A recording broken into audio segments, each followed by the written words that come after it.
Hello everybody. 2000 Dodge Neon. Customer states he wasn't paying attention, left the radiator cap off, and locked her down tight. Customer also states that that was 3 years ago, 25,000 miles. And it's, it cranked back when it cooled down, so he thought it was okay, just keep driving it.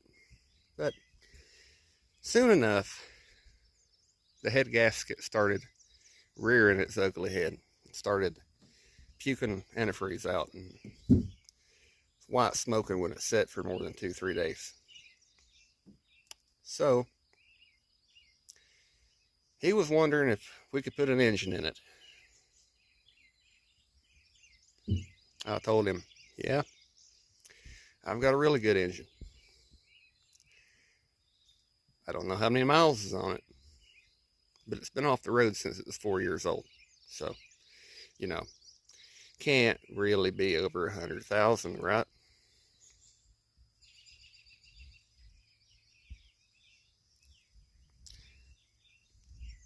I'm just fucking. This is my car. But the story's true. I wasn't paying attention and I left the radiator cap off. On that note, I can tell you exactly how many miles at the time, 270,000 mile 2-liter Neon engine can go with it puking antifreeze out before it finally gets hot enough that it quits running. I can tell you exactly how far that is. And the grand total is 25 miles.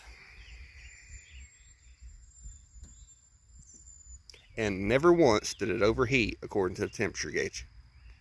So that tells you that you cannot go by the temperature gauge on one of these cars, because where the temperature gauge is on that engine, it still had coolant, but the head was dry and hot. It was so hot, in fact,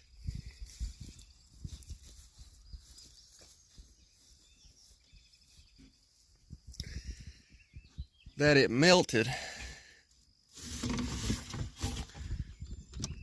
the intake gaskets. You can kind of see the top edge of them where they're white.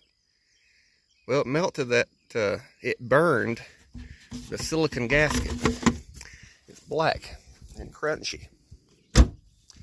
So, yeah, the grand total on that's 25 miles.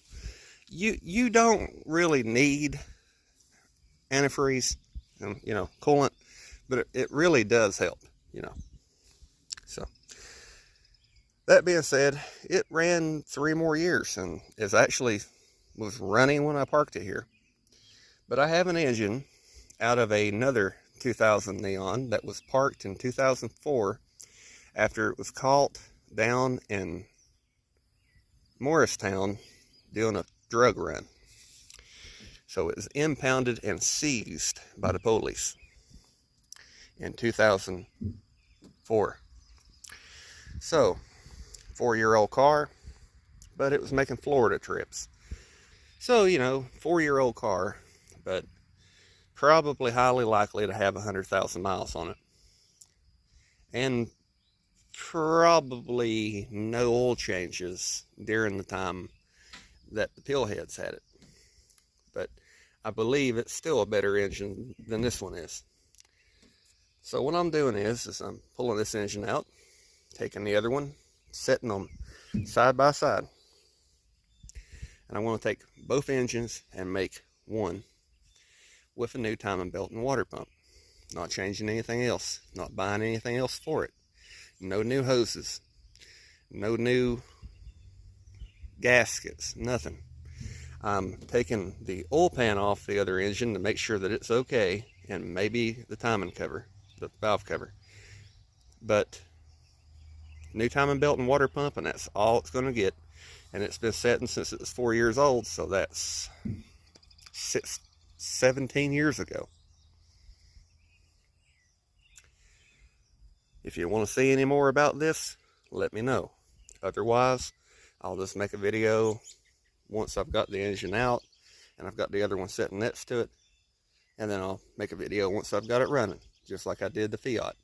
But I thought maybe you might find this interesting, because I think we gave $100 for that other engine 17 years ago. So, $100 engine swap for a, what, $1,500 car. So, I hope you enjoyed the video, and I hope you enjoy the rest of them. And I'll see you again next time.